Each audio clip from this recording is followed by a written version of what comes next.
नमः परमहंसास्वादितचरणकमलचिन्मकरन्दाय भक्तजनमानसनिवासाय श्रीरामचन्द्राय वागीशाय वदने लक्ष्मीर्यस्य च वक्षसि यस्यास्ते हृदये संवित्तं नृसिंहमहं भजे। विश्वसर्गविसर्गादि नवलक्षणलक्षितं श्रीकृष्णाख्यं परं धाम जगद्धाम नमामि तत्।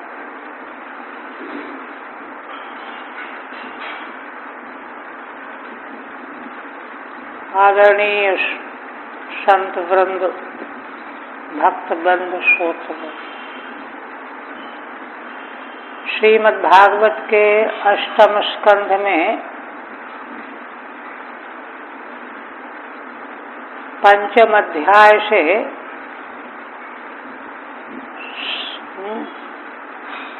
समुद्र मंथन का प्रकरण प्रारंभ हो गया है।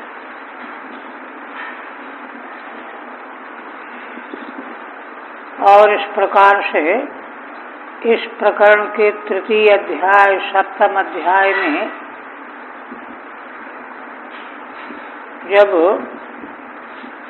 श्री भगवान के स्वयं मंथन प्रारंभ करने पर हालाहल विष निकला। यह जल का कल्मष है। विष जो है जल का कालुष्य है, कल्मष है, वह प्रकट हुआ। असल में दिव्य वस्तुओं के प्रकट होने के लिए उपादान की शुद्धि अपेक्षित है। जिससे दिव्य पदार्थ प्रकट होने हैं वह उपादान शुद्ध होना चाहिए। तो समुद्र मंथन से बड़े उच्च कोटि के तत्व प्रकट होने वाले हैं। तो इसलिए उपादान को शुद्ध करने के लिए पहले जल का कल्मष विष निकला, उसके बाद उपादान शुद्ध हो गया। तब शुद्ध उपादान में उच्च कोटि के तत्व प्रकट होंगे। और कहते हैं कि उससे उस विष के प्रभाव से सारे प्राणी भयभीत हो गए, भयाक्रांत हो गए, घबरा गए। और कोई जब उनको रक्षा करने वाला नहीं दिखाई पड़ा तो भगवान शिव के स्थान पर चले गए, उनकी स्तुति की। भगवान शिव की स्तुति यहाँ सगुण निर्गुण उभय परक है। यहाँ सिद्धांत स्थापित किया गया है कि तत्व ब्रह्म तत्व तो एक है, किंतु वह उत्पत्ति आदि कार्यों की संपन्नता के लिए भिन्न भिन्न गुणों को स्वीकार करके वे ही ब्रह्मा, विष्णु और शिव के रूप में संज्ञा प्राप्त कर लेते हैं। इसलिए उपाधि विशिष्ट तत्व को भी तत्व दृष्टि से उपासना की जा सकती है। इसलिए शिव तत्व की प्रजापतियों ने आराधना की, स्तवन किया, उनसे रक्षा की मांग की। जबकि देखिए रक्षा के अधिष्ठाता तो भगवान विष्णु हैं, उनसे मांगना चाहिए, किंतु नहीं, भगवान शिव से रक्षा की याचना की जा रही है। इसका मतलब यह है कि तत्त गुण से उपहित तत्व ही तीनों में मौजूद है। ये तीनों कृत्य भगवान के अतिरिक्त, ईश्वर के अतिरिक्त और कोई कर ही नहीं सकता। संसार की उत्पत्ति, संरक्षण और प्रलय नाश, ये भगवत तत्व के अतिरिक्त और कोई नहीं कर सकता। इसलिए उत्पत्ति स्थिति संहार के अधिष्ठाता भगवान ही हैं। तो कहाँ तक हुआ? 40 तक हो गया था शायद। तो आप कहते हैं कि भगवान शिव प्रजापतियों की स्तुति सुन करके उनको बड़ी करुणा पैदा हुई। वे जन सामान्य का क्लेश स्मरण करके बड़े कारुणिक हो गए, अत्यंत करुणा से ओतप्रोत हो गए। और भगवान शिव ने निश्चय कर लिया कि इनकी रक्षा विष को भक्षण करने से ही होगी, क्योंकि हालाहल विष अगर संसार में कहीं भी रहेगा तो उपद्रव करेगा। इसलिए इसका भक्षण करना ही उपाय है। तो भक्षण करने का संकल्प करके फिर कहीं भगवती सती देवी भगवान की महिमा को न जान करके मना कर दें, रोक दें। इसलिए उनको पहले से बताए दे रहे हैं, एक तरह से उनके सामने प्रकट करके उनकी सहमति चाहते, जिससे रोकने का प्रसंग न आवे। यहाँ पर भगवान शिव ने अपना अंतःकरण जो है संसार के जीवों के प्रति अपनी बड़ी कारुणिकता व्यक्त की। कहते हैं कि इन संसार के जीव प्राणियों के लिए जो किसी तरह से प्राण बचाना चाहते हैं, जीवित रहना चाहते हैं, सामर्थ्यशाली को यही चाहिए कि उनके प्राणों की रक्षा करे, और रक्षा करने में अगर प्राण चले जाए तो भी चिंता न करे। ये कहा, क्योंकि प्राण अगर चले जाएंगे तो क्या हो जाएगा? प्राण तो क्षणभंगुर हैं ही, आज नहीं तो कल, कल नहीं तो परसों निकलेंगे ही, जाएंगे ही। यही बात देखिए दधीची ने कही थी। देवताओं ने जब उनसे अस्थि की याचना की तो पहले तो उनसे धर्म की परीक्षा के लिए उन्होंने कुछ ऐसी बातें की कि मानो ये नहीं देना चाहते, किंतु फिर कहने लगे कि देखो, आप लोगों से धर्म सुनने की इच्छा से मैंने यह कहा था, और बाकी क्या? ये शरीर तो शरीर तो जाने वाला है ही। तो स्वयं त्यजंतम देहम अहम त्यजामि, जो स्वयं एक दिन त्यागने वाला है उसको मैं स्वयं त्याग दूं तो क्या फर्क पड़ता है? ये दृष्टि। और इसी तरह से देखिए अरंतदेव ने बड़ी लंबी उपासना करके, तपस्या करके भगवान से क्या मांगा? उन्होंने मांगा कि मुझको रिद्धि सिद्धि नहीं चाहिए, ऐश्वर्य नहीं चाहिए, परलोक नहीं चाहिए, मोक्ष नहीं चाहिए। तो सब कुछ इनकार करते हो तो क्या चाहिए? तो आरतीम प्रपद्ये खिल देह भाजाम, संसार के समस्त प्राणियों को जो दुख मिल रहा है वह मुझको मिल जाए। आरतीम प्रपद्ये खिल देह भाजाम अंतस्थितो ये न भवन्ते दुखा। तो कोई प्रश्न कर दिया कि अरे जीवों को जो दुख मिल रहा है तो दुख कोई ऐसी वस्तु तो है नहीं कि उठा करके हाथ में दे दिया जाए कि ये लो। दुख तो अनुभूति है ना। दुख कोई काला गोरा पीला है ना, तोला मासा रत्ती वजनदार तो है नहीं। तो यह वस्तु भला तुमको कैसे दी जा सकती है, कोई कैसे दे सकता है? तो उसका उपाय भी स्वयं बता रहे हैं। कहते हैं कि आरतीम प्रपद्ये खिल देह भाजाम अंत स्थितो ये न भवन्ते दुखा। बस केवल आप तो परमात्मा हैं, ईश्वर तो सब कुछ कर सकता है। केवल इतना कर दीजिए कि उन जीवों के भीतर मैं बैठ जाऊं, वह जो दुख उनको मिल रहा है वो मुझको मिलने लगे, वे दुख रहित हो जाए।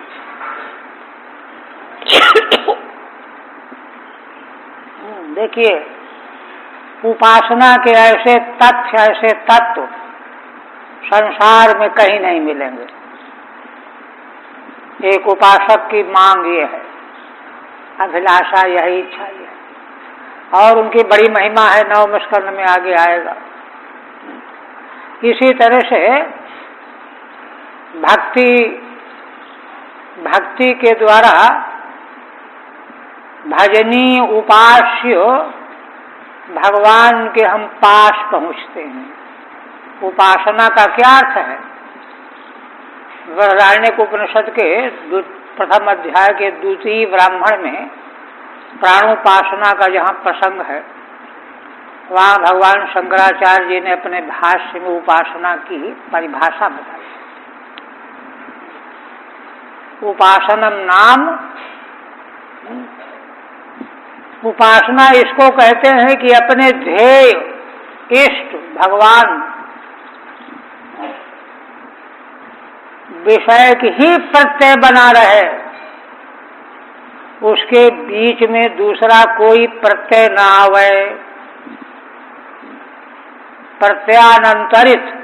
वो पंक्ति ध्यान में नहीं आ रही इस समय, शंकराचार्य भगवान की पंक्ति है, उसको कहते उपासना। माने भगवान का इस प्रकार से चिंतन करना कि केवल मात्र बुद्धि प्रत्यय के रूप में केवल भगवान ही हों और कोई प्रत्यय बीच में आवे ही नहीं, तब तो उपसमीपे आसनम उपासनम बनेगा। समीप बैठ जाना, समीप पहुंच गए। तो ऐसा होने से क्या होता है कि उपास्य के गुण धर्म उपासक में संक्रमण कर जाते हैं। उपास्य तत्व की जो महिमा है, उनमें जो महान उपयोगी गुण हैं वे उपासक में आ जाते हैं। इसलिए कई जगह श्रीमद् भागवत में संकेत किया गया है कि भक्त में भगवान के गुणों का संचार हो जाता है, और जैसे जैसे भगवान के प्रति भक्ति भाव उत्कर्ष को प्राप्त करता जाता है, गहन होता जाता है, वैसे वैसे भगवान के जो दिव्य गुण हैं वे भगवती अनुग्रह से ही संक्रमण करने लगते हैं। श्री प्रहलाद जी को सर्वोत्कृष्ट महाभागवत कहा गया है। यह बात स्वयं भगवान ने अपने मुख से कही, नृसिंह भगवान। और नारद जी ने तो कहा ही कि दैत्य कुल के हैं प्रहलाद, किंतु इनके शत्रु देवताओं के समाज में जब भी भक्तों की चर्चा चलती है तो प्रहलाद की स्थापना की जाती है। ऐसे प्रहलाद के संबंध में यहीं पीछे सप्तम स्कंद में जहाँ प्रसंग चल रहा था, वहाँ उनके महान गुणों का जब निरूपण किया गया है तो एक गुण और बताया गया है। एक दो गुण तो ऐसे बताए गए हैं कि उनको बताते समय देवर्षि नारद जी कहते हैं कि महान भागवत भक्त के कितने गुणों को कोई क्या कहेगा, कितना वर्णन करेगा, किंतु उनका एक गुण अगर बता दिया जाए तो उसमें सारे गुणों का अंतर्भाव हो जाएगा। वह गुण क्या बताया गया? तो प्रहलाद जी के संबंध में बताया गया कि वे लोक में, जगत में, संसार में भगवत तत्व के अतिरिक्त अणु के बराबर भी कोई वस्तु उनको कभी दिखाई ही नहीं देती थी। कृष्ण ग्रह गृहीतात्मा न वेद जगदीदृशम। तो ये सब वर्णन करने के बाद वहां कहा गया है, क्या कहा गया है जिसकी हम चर्चा करना चाहते हैं? वहां ये कहा गया है कि श्री प्रहलाद जी भगवत भाव में डूबे बैठे हुए हैं, भावापन्न रहते थे, और आस पड़ोस इधर उधर का कहीं संसार का कोई भी जीव जो नाना समस्याओं में उलझा हुआ है, बेचैन है, दुखी है, शोकाकुल है, व्यग्र है, बेचैन है, वह उनका दर्शन पाते ही प्रहलाद जी पे जब दृष्टि पड़े उसकी, तो उसका सारा शोक दुख जो है समाप्त हो जाता है। यह गुण जो है प्रहलाद का बताया। ऐसा गुण तो भगवत दर्शन में है। तो भगवत दर्शन का जो महान गुण है वह भक्त के दर्शन से भी प्राणियों को प्राप्त होता रहता है। तो ये चीजें श्रीमद् भागवत की सर्वोच्च जो वस्तुएं हैं,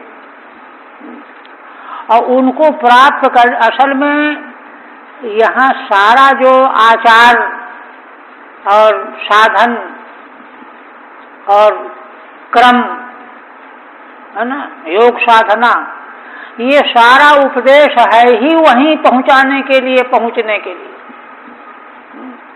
इसलिए ये सब करते हुए भी अगर वहां चेतना नहीं पहुंची तो बात ठीक नहीं बनी थी।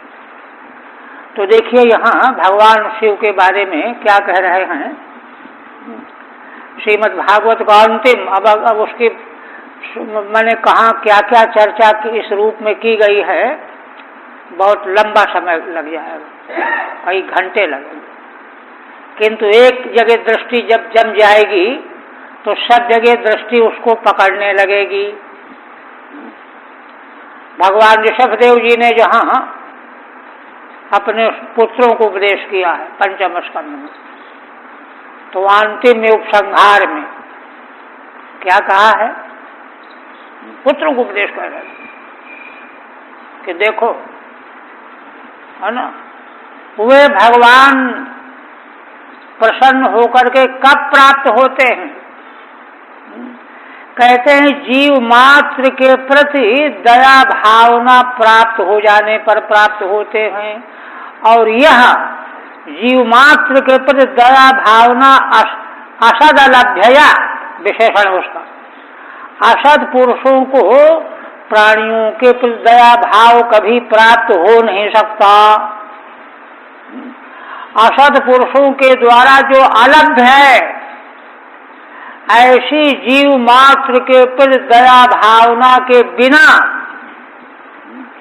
संसार का बंधन कभी नहीं जा सकता।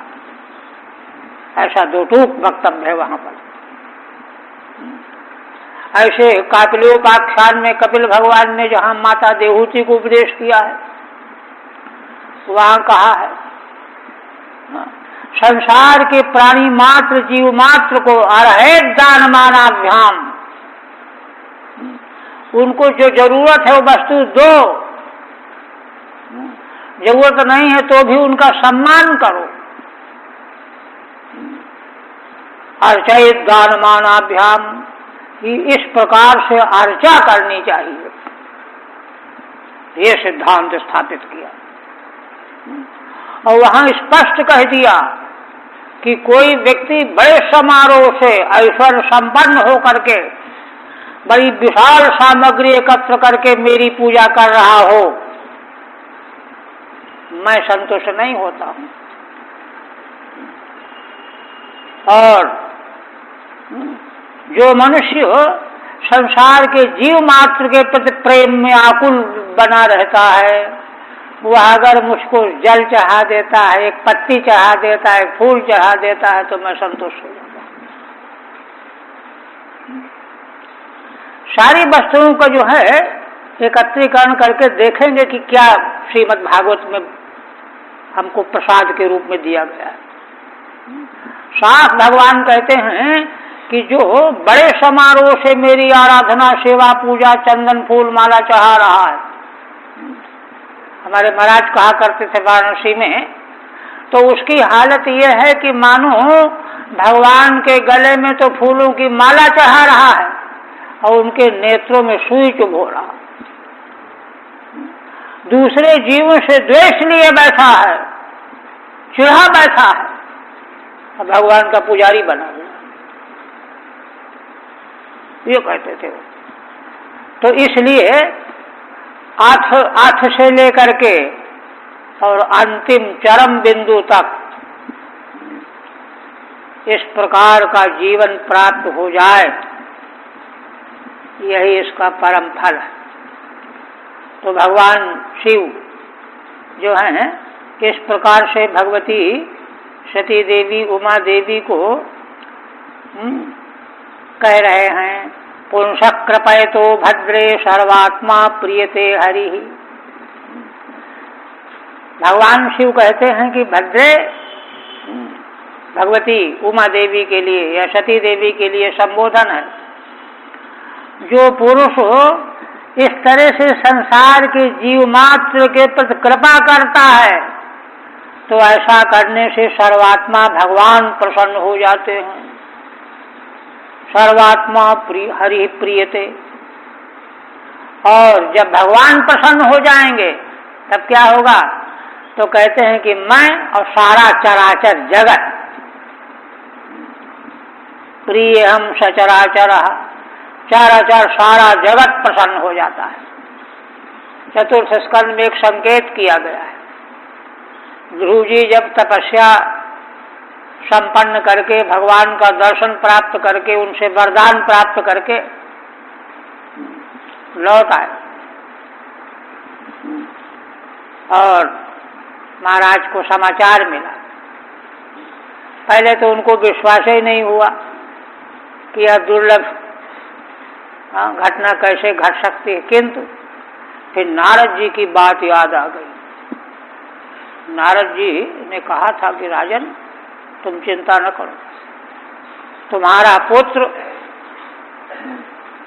शीघ्र ही 6 महीने में परम सिद्धि जिसको आज तक कोई प्राप्त नहीं कर सका, 6 महीने में प्राप्त करके तुमको दिखाई दे जाएगा, तुमसे मिलेगा। तो वैसे तो विश्वास नहीं हो रहा था, किंतु देवर्षि नारद जी ने ये बात कही थी, इसलिए यह अकाट्य सत्य है। और ये सब ध्यान आते ही प्रसन्न हो गए और उन्होंने खूब बहुत कीमती हार समाचार देने वाले को दे दिया, प्रसन्न हो। इससे बढ़कर के प्रसन्नता का समाचार क्या होगा? तो वहां देखिए एक बात कही गई, बड़ी तैयारी से महाराज गए आगवानी के लिए। छोटी पत्नी सुरुचि का पुत्र उत्तम, ये सब गए। प्रहलाद जी ने सबके चरणों में वंदना, सबके चरणों की वंदना की। सुरुचि देवी ने के चरणों में गिर पड़ा, उन्होंने गले से लगा ली, अश्रु बहने लगे, अश्रु बहने लगे। देखिए जिनको कितनी चिढ़ थी, आखिर यह घटना क्यों घटी? पिता की गोद में बैठना चाहते थे ना ध्रुव, सभी लोग जानते ही हैं प्रसंग। किंतु सुरुचि देवी ने उस समय क्या कहा था कि वत्स, अगर राजा की गोद चाहते हो तो तपस्या करके मेरे उदर से जन्म ग्रहण करो, तब होगा। ये तो दुर्लभ मनोरथ कर रहे हो। यही बात तो लग गई थी ध्रुव जी को, किंतु अब आए तो अब क्या हो गया? तो वहां भगवान सुखदेव जी कहते हैं, बल्कि वहां ये मैत्रेय जी का उपदेश है ना विदुर जी को, मैत्रेय जी कहते हैं कि देखो है ना, चराचर के स्वामी भगवान जिस पर प्रसन्न हो जाते हैं उस पर संसार का कण कण चार आचार सात सारा संसार जो है मंत्र मुग्ध हो जाता है। इसलिए सुरुचि देवी जो है ना, तो ध्रुव जी पर भगवान प्रसन्न हो गए। और भगवान तो वो हैं कि उनके बिना संसार में कोई कुछ और है ही नहीं, वो सब कुछ वही तो है। तो वे जो सर्वांतरात्मा भगवान जिस पर प्रसन्न हो गए तो संसार में कौन ऐसा रह जाएगा कि जो प्रसन्न न हो ध्रुव जी पर, ये कौन बताया वहां। तो इस तरह से इन सब वस्तुओं को देखते हुए यहाँ बात कही गई है कि प्रिय हम सचराचर। इसलिए देखो भवानी देवी तस्मादिदम गरम भुंजे प्रजानाम स्वस्तिरस्तु में, इसलिए मैं इस विष को खा जाऊंगा, खाने जा रहा हूं। क्यों? क्योंकि मेरे द्वारा उसका भक्षण कर लेने पर प्रजानाम स्वस्तिरस्तु, प्रजा का कल्याण हो जाएगा। क्योंकि प्रजा जो है जीव जो है जीते रहना चाहता है। जीविका बड़ी प्रखर वस्तु है, प्रबल वस्तु है, ये जीना चाहते हैं और विष से ये डरे हुए हैं, मर जाने की भाव का भय है। इसलिए इनका कल्याण हो, इनकी जीविका पूरी हो जाए, यहाँ तक हुआ था। अब आगे देखिए से शुकवाच। भगवान सुखदेव जी महाराज को सुना रहे हैं प्रसंग।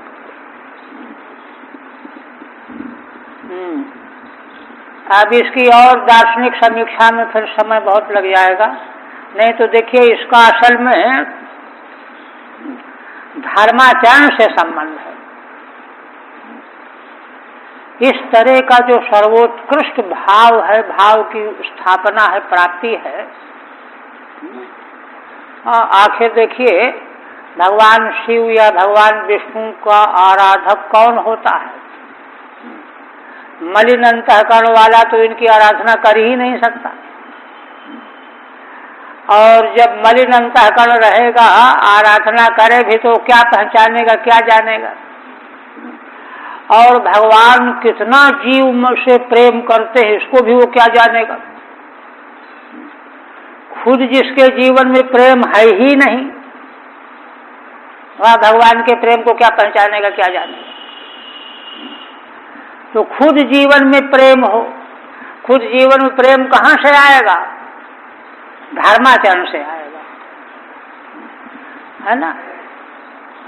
असल में देखो प्रेम, सुख और आनंद तो ये आत्मा का स्वरूप ही है। आत्मा से प्रेम हम सभी करते हैं ना। वेदांत तो परम प्रेमास्पद आत्मा को स्थापना ही किया है, यथार्थ अकाट्य बात। उस धर्म के रहने पर विकार नष्ट होंगे, तब प्रेम जागृत होगा। प्रेम तो दैवी भाव, तो वहाँ स्वयं में हो तो दूसरे के प्रेम की पहचान उसको हो। इसीलिए देखिए, इसीलिए धर्म को संसार की रक्षा का मूल बताया गया है। वैदिक सनातन परंपरा रूप जो धर्म है, यही संसार की रक्षा, संसार की संभाल, संसार को हृष्ट पुष्ट बनाने का मार्ग है, माध्यम है। इसलिए महाभारत में एक वचन है भीष्म पर, शांति पर। युधिष्ठिर महाराज ने जब प्रश्न किया तो भीष्म जी ने उत्तर दिया, कहा कि देखो राजन, न वैराज्यम न राजासीत न दंडो न च दांडिकः। सृष्टि के आदि में सतयुग अभी शुरू हुआ था, ज्यादा समय नहीं हुआ था। उस समय कोई राज्य नहीं था, कोई राजा नहीं था। न वैराज्यम न राजासीत। क्यों? राजा की जरूरत कब पड़ी आगे बताया है भीष्म जी ने।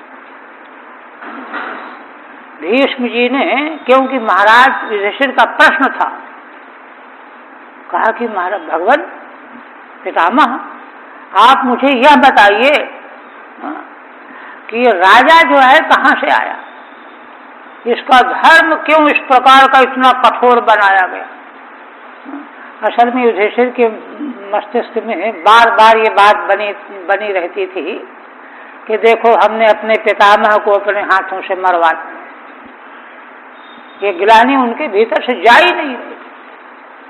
संकेत है श्रीमद्भागवत प्रथम स्कंद। इसलिए पूछते हैं कि राजधर्म मान करके ही तो भगवान ने समर्थन किया युद्ध का। बड़े बड़े धर्मात्मा लोगों ने समर्थन किया, वो करना पड़ा, और करना पड़ा तो उसमें क्या क्या करना पड़ा, भाई बंधु सगे संबंधियों का वध करना पड़ा। इसलिए वो पूछने लगे कि ये राजा कहाँ से आया, ये राजधर्म कहाँ से आया। कितना गहरा प्रश्न है।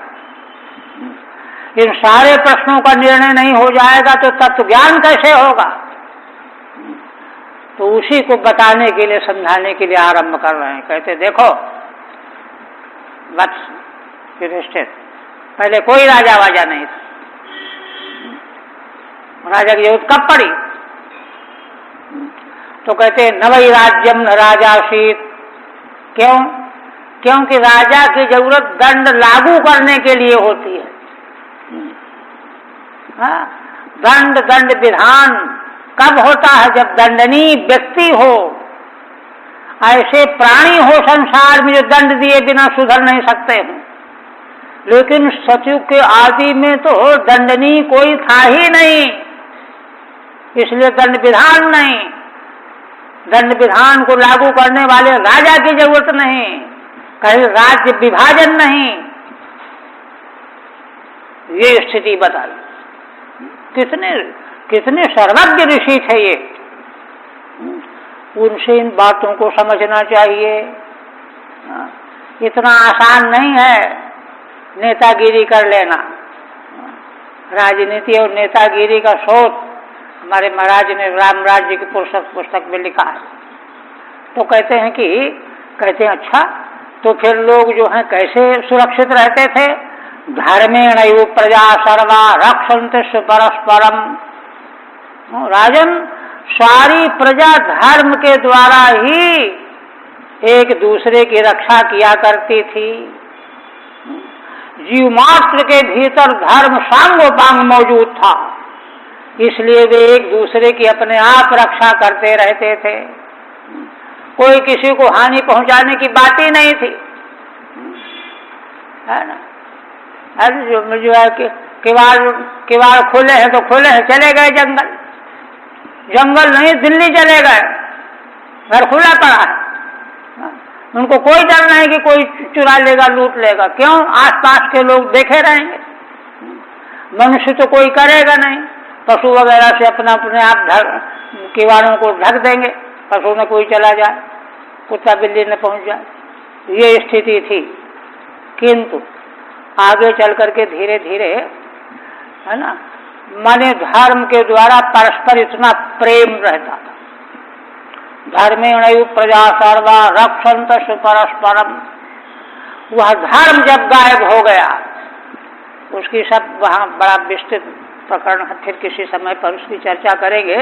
यहाँ केवल इस संकेत से ये लेना है कि धर्म जो है इसी परम प्रेम को प्राप्त करने के लिए है, जिसका यहाँ प्रतिपादन किया जा रहा है। इसलिए है धर्म। आप कहते हैं एव मां मंत्र भगवान भवानी विश्व भावना। इस प्रकार से विश्व भावना, विश्वम भावयति विश्व भावना, जो भगवान शिव सारे संसार की रक्षा करने वाले, पालन करने वाले। भावन शब्द का अर्थ देखिए क्या होता है। संस्कृत भाषा के शब्द बड़े कामधेनु की तरह से कहते हैं। जैसे माँ पुत्र को जन्म देती है तो उसकी पूरी 24 घंटे खबर रखती है, भूखा तो नहीं है, पेशाब तो नहीं कर दिया, गीला तो नहीं हो गया, कहीं कोई जो है मक्खी मच्छर तो नहीं काट रहा। इस तरह से निरंतर उसके प्रति भावना बनी रहती है। ऐसे ही भगवान शिव, भगवान विष्णु ये संसार के जीव मात्र का ध्यान रखते हैं। भगवान शिव के बारे में दक्ष ने अपने उद्गार व्यक्त किए हैं चतुर्थ स्कंद में। पीछे जब उनका जीवन प्राप्त हो गया, यज्ञ की रक्षा हो गई,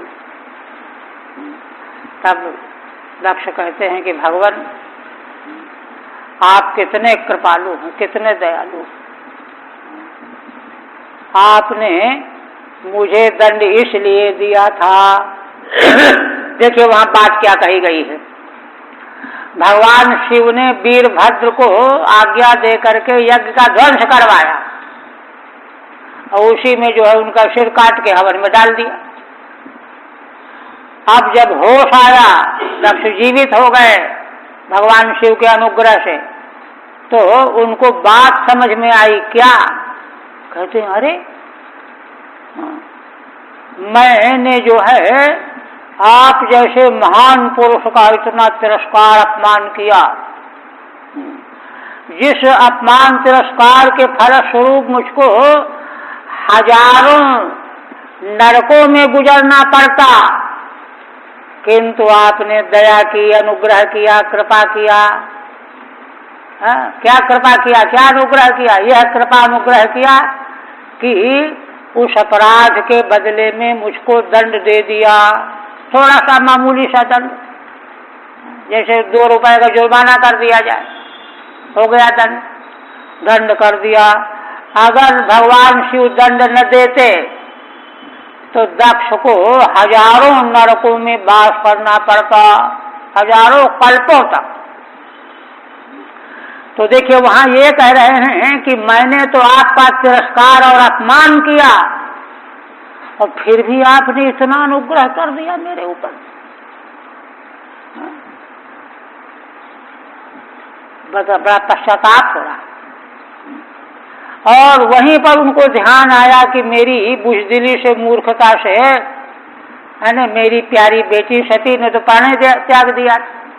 भगवान शिव का तिरस्कार करने के कारण ही तो सती देवी ने प्राण त्याग दिया। बेटी की याद भी आई उनको, रोने लगे, याद आते ही रोने लगे और उनको सारा अपना काला कर्म मालूम पड़ गया। एक और जीव कितनी धृष्टता मूर्खता करता है जिसकी कोई सीमा नहीं है, किंतु भगवान उसके प्रति कृपा ही करते हैं। कहते फिर भी आपने कृपा किया, जो दंड दे दिया, दंड अगर न दिया होता तो हजारों कल्पों तक नरक में भोगना पड़ता मुझको, थोड़ा सा दंड दे दिया। इसी तरह से दुर्गा सप्तशती में भगवती ने भी कहा, देवताओं ने जब स्तुति की तो देवताओं ने कहा कि देवी आप जो इन असुरों को शस्त्र से प्रहार करके मारती हो, यह अनुग्रह करती हो। हाँ, क्यों? अगर आप इनको इस तरह से न मारो, भस्म कर दो, वो तो हुंकार से भस्म कर दें, तो इनको अपने पापों का फल भोगने के लिए नरकों में रहना पड़ेगा। किंतु आप इनको शस्त्र के द्वारा प्रहार करके वध करते हो, इसलिए इनका मोक्ष हो जाता है।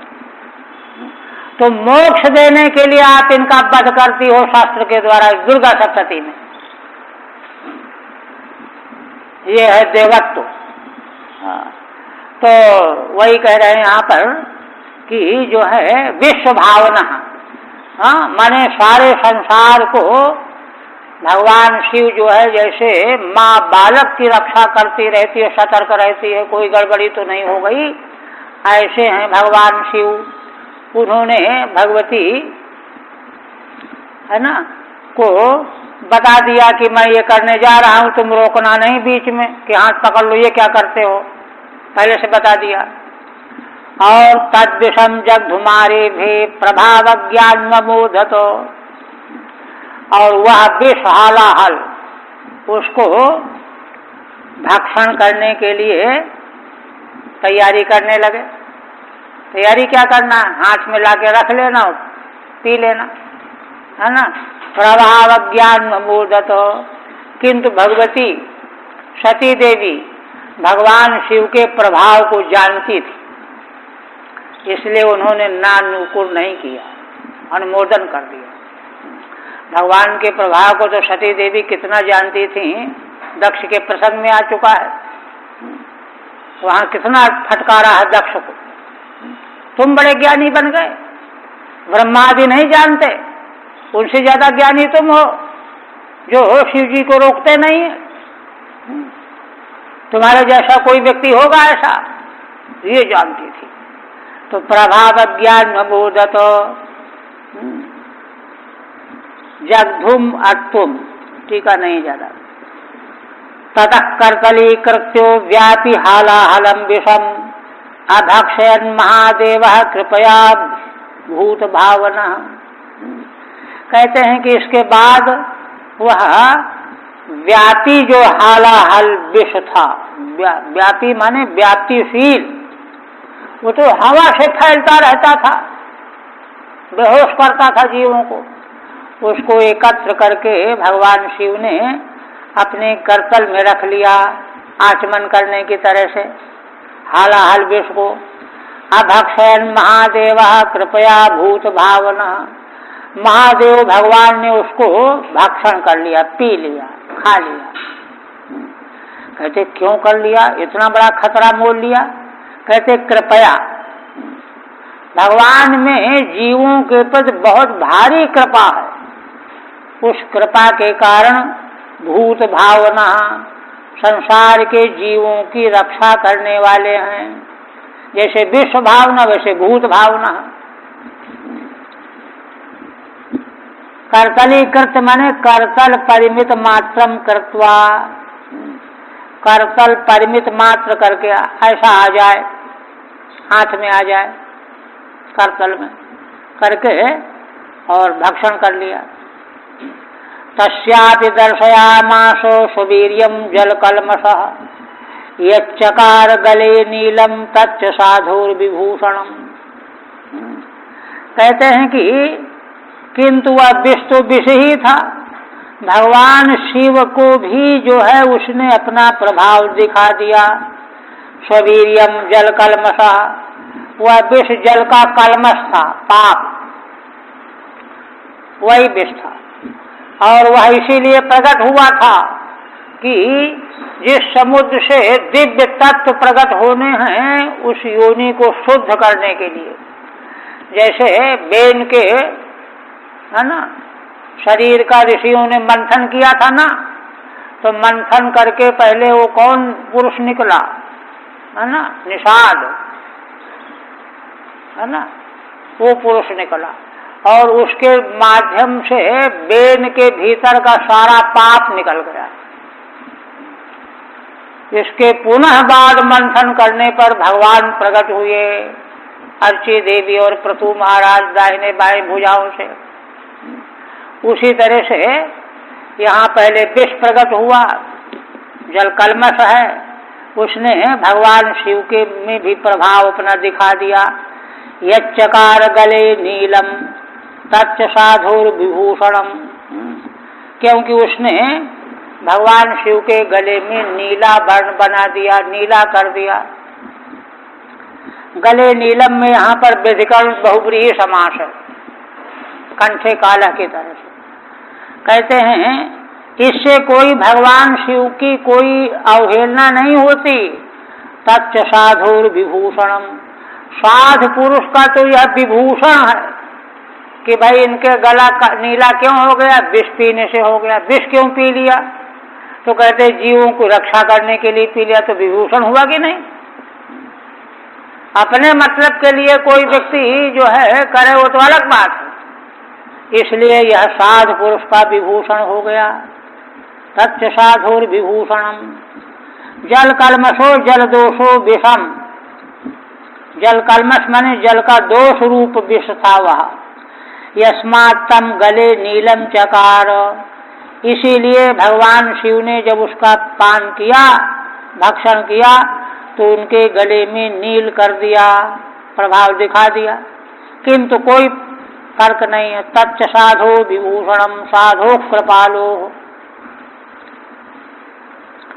और कहते हैं, हाँ, अब भगवान सुखदेव जी अपने तरफ से कहते हैं, देखिए इन महान चरित्रों को, व्रतों को उसको वर्णन करना चाहिए जो उसके रहस्यों का जानकार हो।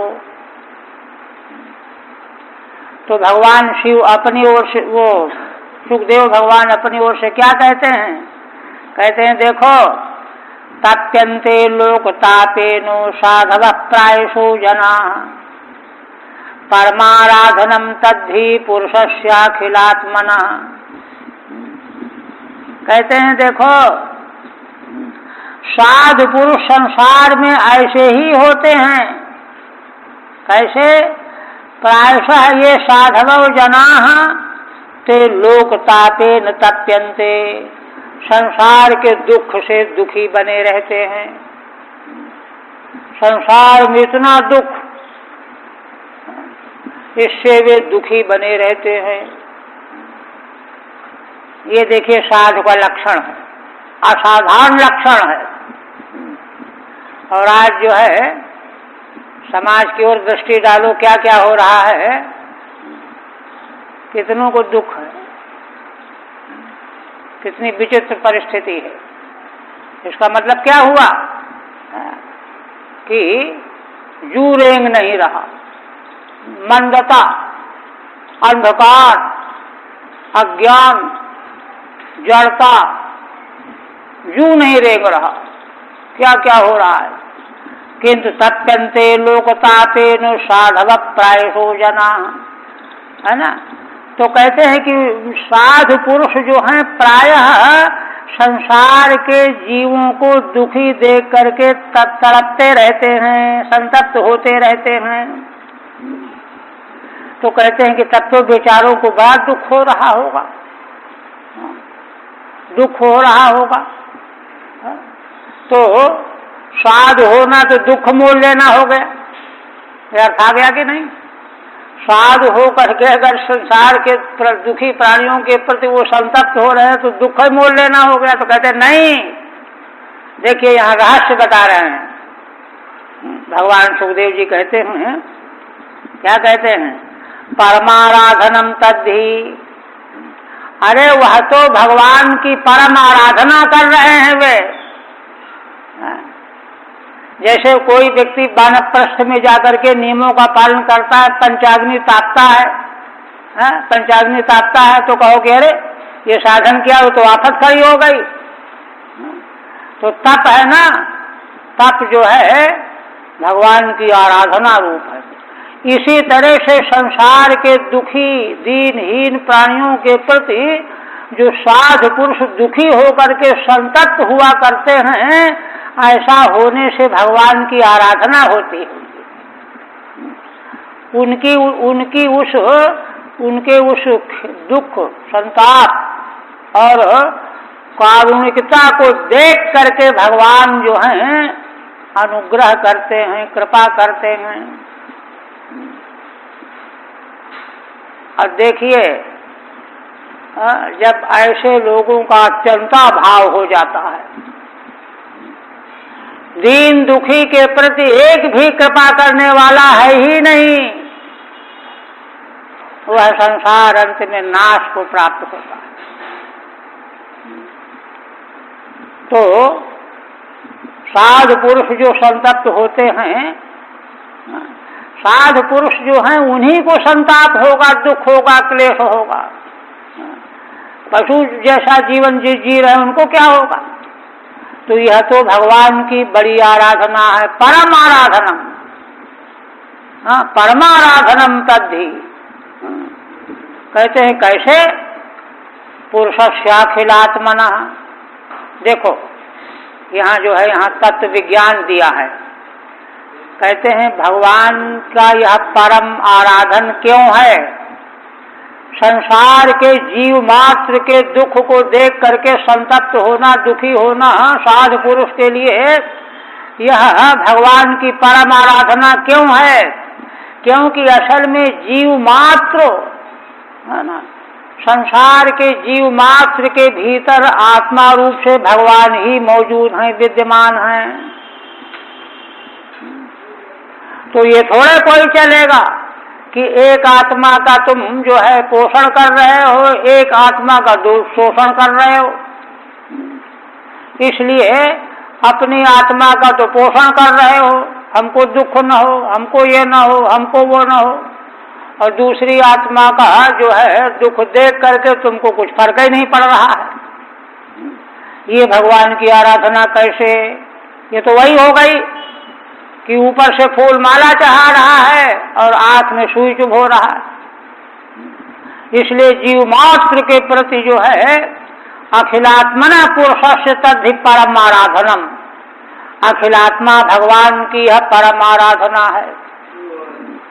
और देखिए असल में इस तरह का मानस कब बनेगा?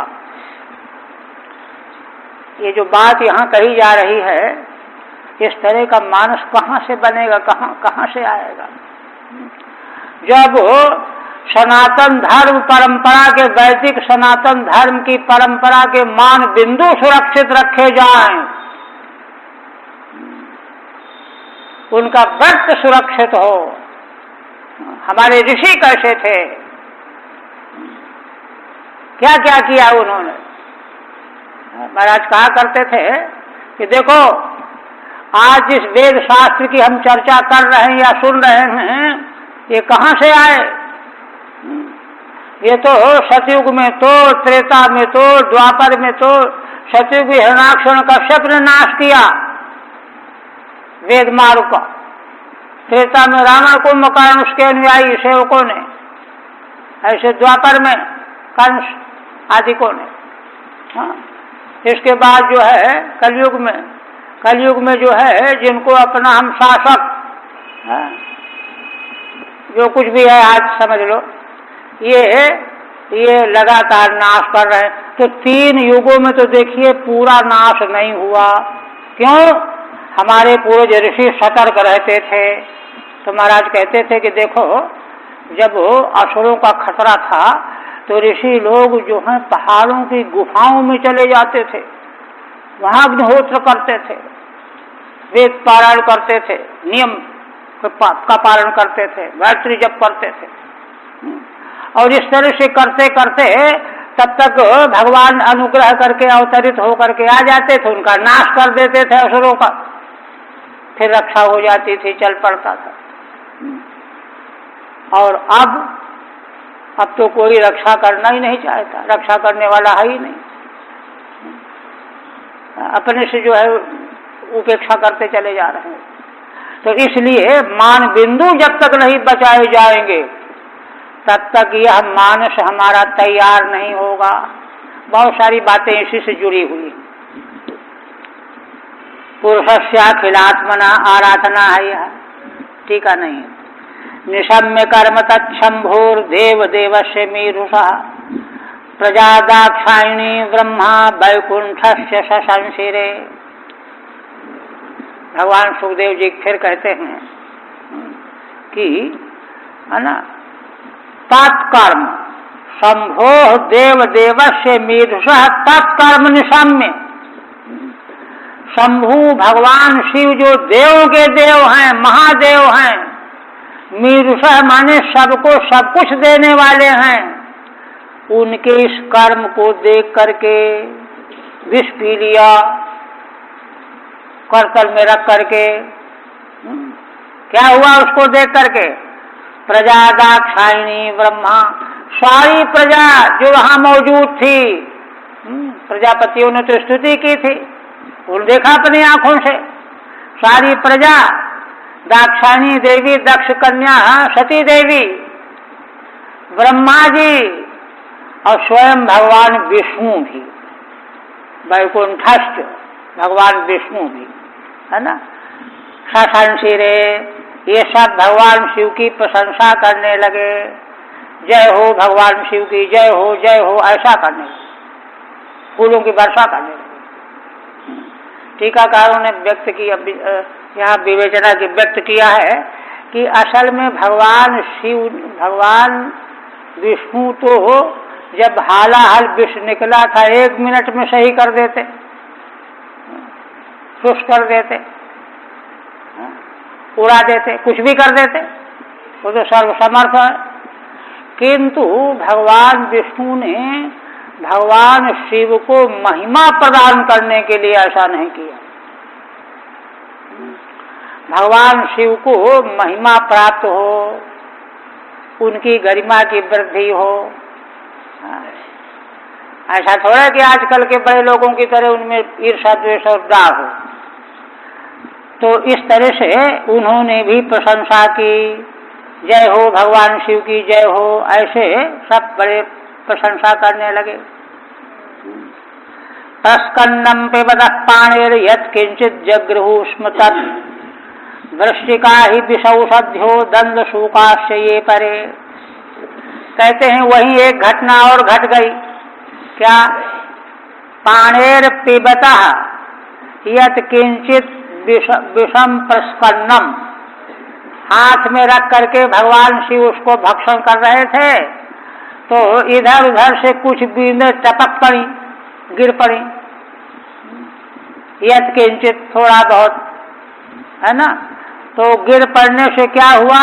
जगृहु स्म तत्, उसको वहां आसपास के बिच्छू, आई माने सर्प, विष वाली औषधियां, दंडसूक सर्प, इन लोगों ने उसको चाट लिया, ग्रहण कर लिया, है ना। तो इनमें भी विष आ गया, विषैले हो गए, सांप बिच्छू वगैरह और औषधियां भी विषैली बन गई। ऐसी औषधियां जिनको खा करके मृत्यु हो जाती है। तो ये जो है उसी समय का जो छिटका हुआ विष था, उसके संसर्ग से ये कुछ जीव जंतु, सांप बिच्छू आदि और कुछ औषधियां वृक्ष, ये भी विषैले बन गए।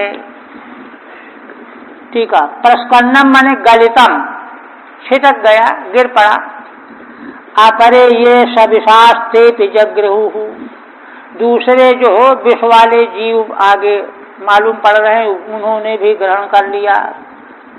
अनेन विषस्य तीव्रतोक्ता, इस कथन से विष कितना तीव्र था उसकी तीव्रता यहाँ कही गई है। हरि ओम तत्सत। श्रीमद्भागवते महापुराणे, कौन सा है ये? हाँ, श्रीमद्भागवते महापुराणे अष्टम स्कंधे अमृत मथने सप्तमोध्याय। अमृत मथन के प्रकरण में का 7वां अध्याय पूर्ण हुआ।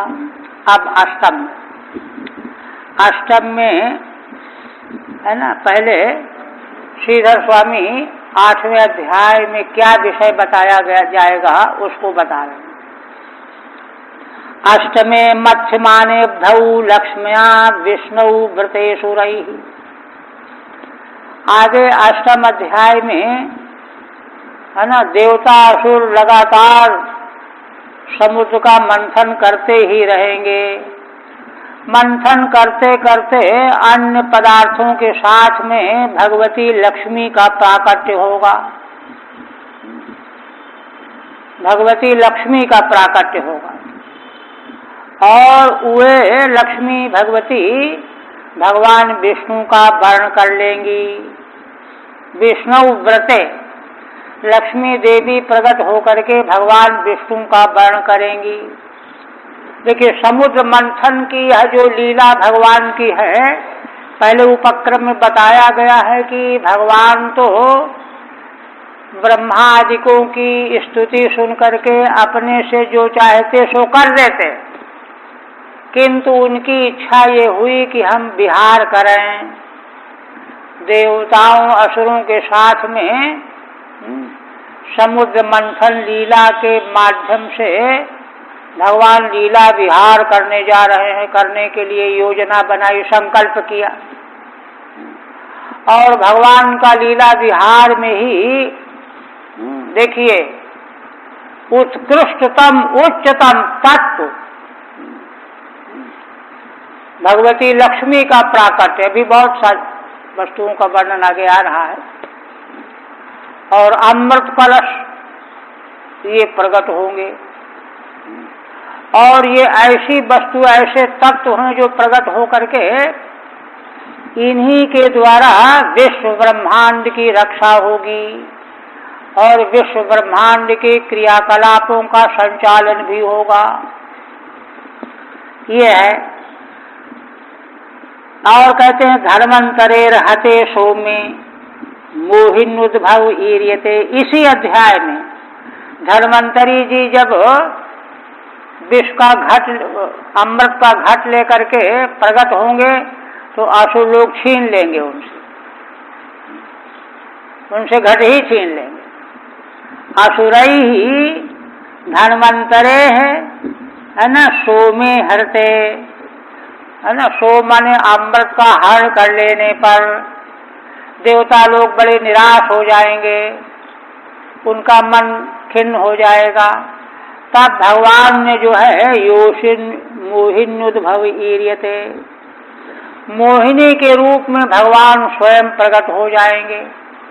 और देखिए इस प्रसंग में भगवान के कितने अवतार, अजित रूप से, कच्छप रूप से और मोहिनी के रूप से कई अवतार भगवान ने एक समय में ग्रहण किए। ये विषय है इसमें। आप कहते हैं मूल में से शुकवाचो पीते गरे वृषांकेणु पीतास्ते मर्दानवाः ममंथुस्तरसा सिंधुम हविर्धानी ततो भवत्। जब वृषांक माने भगवान शिव ने जब विषपान कर लिया तब तो सारे देवता दानव प्रसन्न हो गए। ते अमर दानवा प्रीता, बड़ा अच्छा हुआ, खतरा टल गया। और फिर उत्साह में आकर के तरसा सिंधु ममंथु, बड़े उत्साह से समुद्र का मंथन करने लग गए। मंथन करते करते पहले देखिए क्या पदार्थ निकला, हविर्धानी ततो भवत्। हविर्धानी माने सुरभि, गौ, गो माता, इनका प्राकट्य हुआ, है ना। हविर्धानी सुरभि, सुरभि भगवती का प्राकट्य हुआ। अब क्रम चल पड़ा प्राकट्य होने वाले पदार्थों का। इसके बाद कहते हैं तामग्निहोत्री ऋषयो जगृहुर ब्रह्मवादिना। ऋषि लोग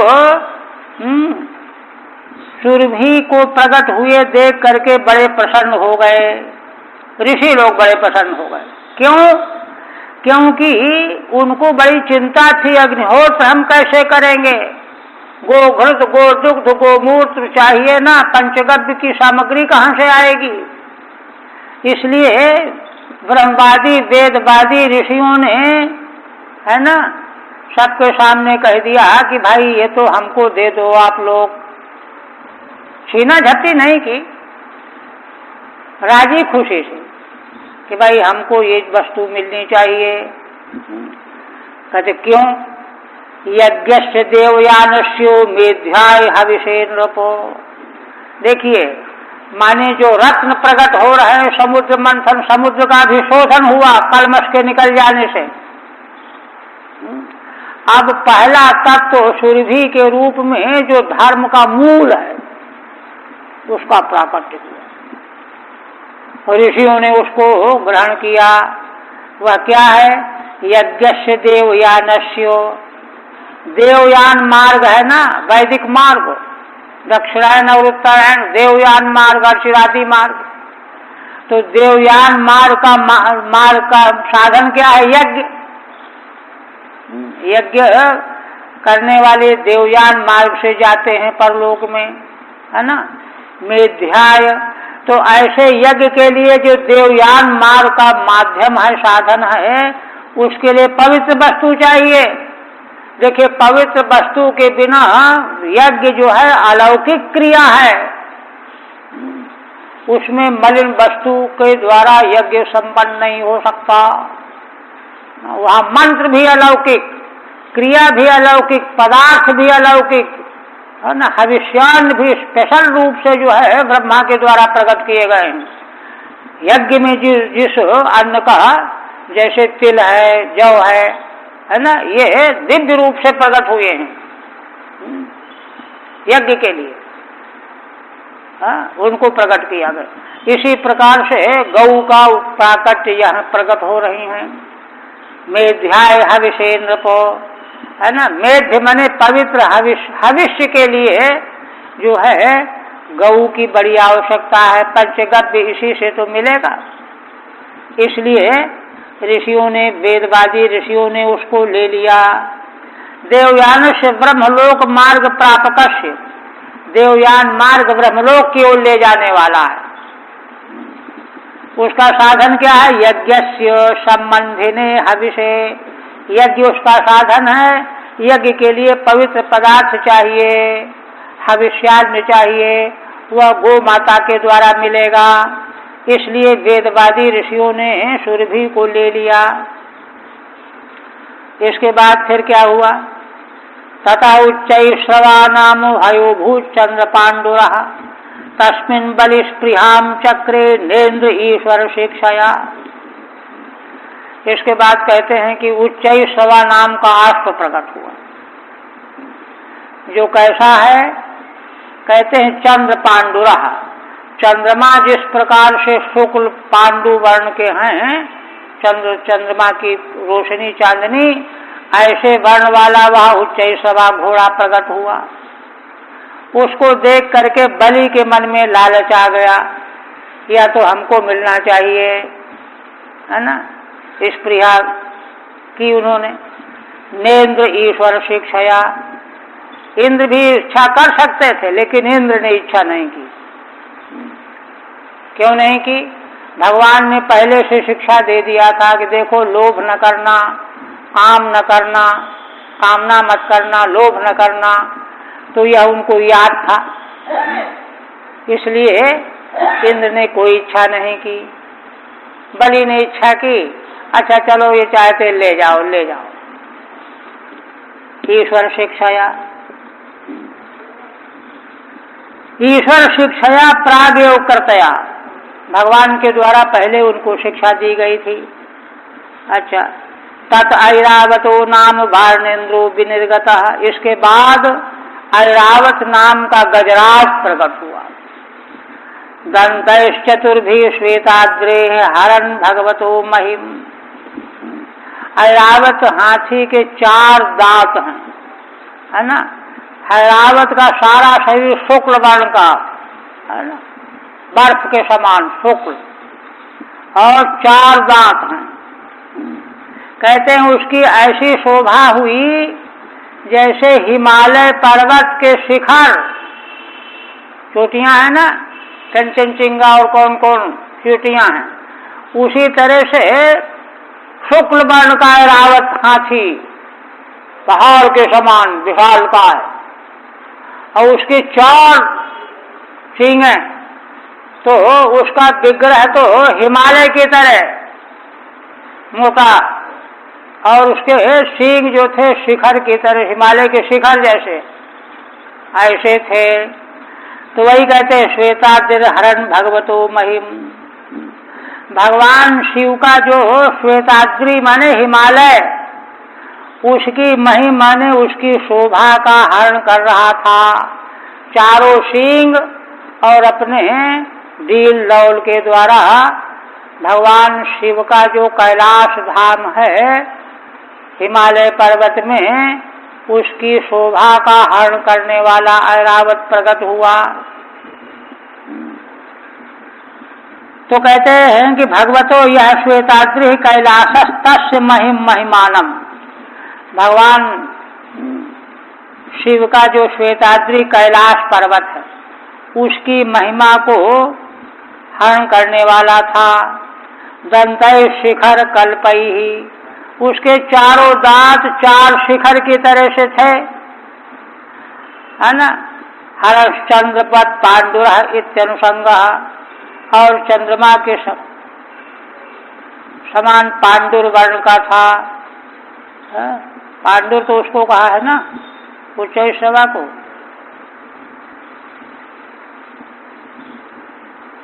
अच्छा, वो माने वो व्याख्या उसी उच्चैः सभा की है। इसका तो यही है। आप कहते हैं हरन हरन भगवतो महिम कौस्तुभाख्यमभूत रत्नम पद्मरागो महोदधे तस्मिन् हरिस्पृहाम चक्रे वक्षोलंकरणे मणौ। इसके बाद कौस्तुभ नाम का रत्न प्रकट हुआ पद्मराग समुद्र से। उसको देख करके भगवान के मन में स्पृहा आई, है ना। वक्षो अलंकरणे मणौ, वे अब भगवान अपने मणि के द्वारा वक्षस्थल को अलंकृत करना चाहते थे।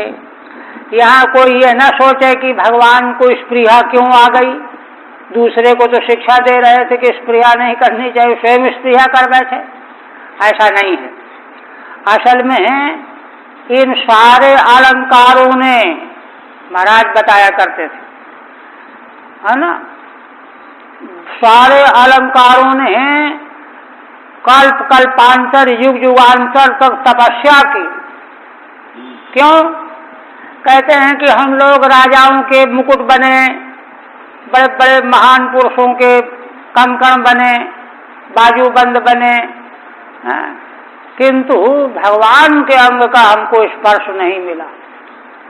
और तो सब माया के भीतर के थे, हमको भगवान के मंगलमय अंग का स्पर्श प्राप्त हो, ये इच्छा हुई उनको। तो उनको ऋषियों ने कहा कि भाई अगर ऐसी इच्छा है तो उपासना करो, आराधना करो। तो उन्होंने कल्प कल्पांतर युग युगांतर तक आराधना की कि हमको भगवान के अंगों को अलंकृत करने का अवसर दिया जाए, मिले। तो कहते हैं भगवान ने ये कापिलोपाख्यान के प्रसंग महाराज ने सुनाया था वाराणसी में। तब जो भगवान ने प्रसन्न होकर के कहा, अच्छा, मुस्कुरा करके, ठीक, तुम्हारी तपस्या सफल हो गई, हम तुमको धारण करें, है ना। तो इसलिए भगवान जो हैं इन अलंकारों को धारण करते हैं। तो इसलिए ये जो पद्मराग मणि निकली, यह तो तपस्या करके भगवान का अंग स्पर्श चाहती है ना, इसलिए भगवान को अनुग्रह करके उसको स्पृहा करनी पड़ी। ये है, ठीक है नहीं। ततो भवत् पारिजातः सुरलोक विभूषण पूरयत्यर्थिनो योर्थैः शाश्वत भुवि यथा भवान। इसके बाद पारिजात प्रकट हुआ, जो देवलोक का विभूषण है। पारिजात माने कल्प वृक्ष, जो संकल्प करो वही देने वाला, है ना। पूरयत्यर्थिनो योर्थैः, यह पारिजात क्या है ना। देवलोक का विभूषण क्यों कहते हो इसको? कहते हैं यह, है ना, अर्थियों को जो जो कुछ भी चाहते हैं उनको वही दे करके उनकी इच्छाओं को पूरा करने वाला है। शाश्वत माने निरंतर, है ना। कहते हैं देखो देवलोक में जैसे भूलोक में राजन तुम सबकी इच्छा पूरी करते हो, महाराज परीक्षित के लिए कहते हैं, जैसे तुम भूलोक में कोई कुछ भी मांगे दे देते हो, पूरा कर देते हो, वैसे देवलोक में पारिजात कुछ भी मांगने वालों को सब कुछ देता रहता है। ये इसकी महिमा है। ततो अप्सरसो जाता निष्कंठ सुवाससा रमणीय स्वर्गिनाम बलगु गति लीलावलोकनैहि। इसके बाद समुद्र मंथन से, है ना, कंठों में हार पहने हुए अप्सराएं प्रकट हुई, सुंदर वस्त्र और सुंदर हार धारण किए हुए थीं। रमणीय स्वर्गिनाम बलगु गति लीलावलोकनैहि, है ना, अपनी, है ना, सुंदर गति, लीलापूर्ण अवलोकन, है ना, चाल ढाल बोली, इन सबों के द्वारा स्वर्ग में रहने वाले देवताओं के मन को रमण कराने वाली अप्सराएं प्रकट हुई। बलगुभिर गत्यादि भी स्वर्गिनाम रमणीयो रति करत्य, स्वर्गीयों को भी आनंदित करने वाली अप्सराएं प्रकट हुई। ततश्चाविर्भूत साक्षात् श्री रमा भगवत परा रंजयंती दिशः कांति कांत्या विद्युत सौदामिनी यथा। इसके बाद भगवती लक्ष्मी प्रकट हुई। भगवती लक्ष्मी की महिमा का विस्तार से आगे वर्णन किया जाएगा। ततश्चाविर्भूत साक्षात, साक्षात श्री लक्ष्मी है ना, रमा पर्यायवाची नाम है ना, रमयते इति रमा है ना, भगवत परा है ना। देखिए भगवती लक्ष्मी का विशेषण है भगवत परा, माने भगवती लक्ष्मी की दृष्टि में भगवान ही परात्पर है और कोई नहीं। ये तो बात आगे आई जाएगी। और भगवान भी अगर रमण करते हैं तो इन्हीं में रमण करते हैं। रमयतिया हरिम सा रमा, और किसी में ऐसा सामर्थ्य नहीं है। स्वयं भगवत परा हैं और भगवान को रमण कराने वाली हैं। ऐसी भगवती लक्ष्मी प्रकट हुई है ना। और जब भगवती लक्ष्मी प्रकट हुई, रंजयंती दिशा क्रांत्या, क्रांत्या है ना, विद्युत सौदामनी यथा, वे कांत्या चाहिए, कांत्या नहीं, कांति माने प्रभा, शोभा। अपनी शोभा के द्वारा भगवती लक्ष्मी जी सभी दिशाओं को प्रकाशित कर रही थी। सब दिशाओं में प्रकाश फैल गया। कहते हैं दृष्टांत दिया है, विद्युत सौदामनी यथा, जैसे है ना सुदामा नाम का पर्वत स्फटिक मणि का बना हुआ है ना। कभी आकाश में बादलों के बीच में बिजली जब चमकती है तो स्फटिक मणियों का पहाड़ है, शिलाएं हैं, तो उससे बिजली की जब चमक जो है बहुत विशेष प्रकाश पैदा कर देती है। स्फटिक मणि तो स्वयं प्रकाशित रहती है। तो जैसे सुदामा नाम के पर्वत पर चमकने वाली बिजली जिस प्रकार से शोभित होती है, इस प्रकार से अपनी कांति शोभा से सभी दिशाओं को वे प्रकाशित कर रही थी भगवती लक्ष्मी जी।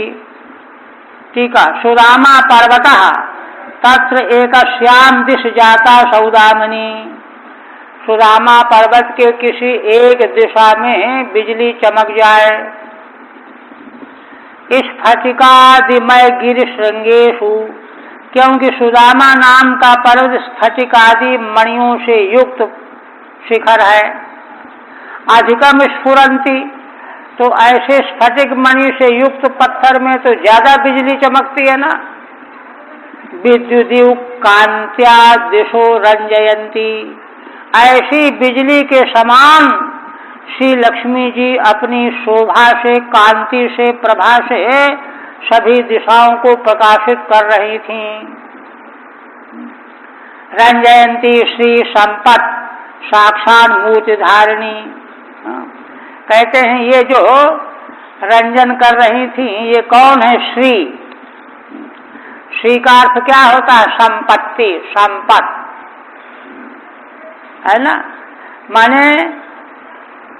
माने शोभा संपत्ति श्री स्वयं मूर्ति धारण करके जैसे प्रकट हो जाएं, तो श्री लक्ष्मी जी उसी रूप में प्रकट हो रही हैं। साक्षात मूर्ति धारणी सती, साक्षात मूर्ति धारण करके भगवती सती लक्ष्मी जी सायु भगवत परा, इसलिए वे ही भगवत परा हैं। भगवान के प्रति ही उनका भाव बना रहने वाला है। रमा कहते हैं उनको। आविर्भूत इत्यर्थः, वे आविर्भूत हुई। बस यहीं रहने दीजिए।